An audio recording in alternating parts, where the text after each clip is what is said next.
उसने 1540 ईस्वी से 1545 ईस्वी तक शासन किया था, यानी कि हुमायूं के शासन के बीच में।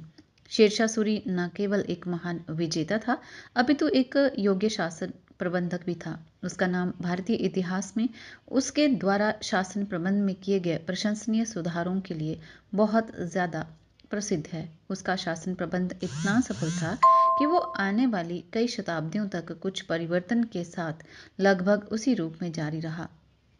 डॉक्टर आरसी मजूमदार ने ठीक ही लिखा है, शेरशाह एक उच्च दर्जे के प्रशासकीय प्रबंध का निर्माता था। बात करें उसके केंद्रीय शासन प्रबंध की तो शेरशाह सूरी के केंद्रीय प्रबंध की मुख्य विशेषताएं कुछ इस तरह से थी। राज्य की सभी शक्तियां शेरशाह सूरी में केंद्रित थी, यानी कि राजा में केंद्रित थी। वो सेना का सर्वोच्च अधिकारी था। राज्य के सभी महत्वपूर्ण पदों पर नियुक्ति उसके द्वारा की जाती थी। वो जब चाहे किसी को भी उसके पद से अलग कर सकता था। वो राज्य का सबसे बड़ा न्यायाधीश था। उसका निर्णय अंतिम समझा जाता था। उसे ही लोगों पर कर लगाने या उन्हें हटाने का अधिकार प्राप्त था। वहीं युद्ध और संधि की घोषणा करता था। प्रशासन पर उसका बड़ा कड़ा नियंत्रण रहता था। उसने अपने मंत्रियों और अधिकारियों को कई विशेष शक्तियां प्रदान कर रखी थी। उसने अपने दरबार में कड़ा अनुशासन प्रबंध स्थापित किया था।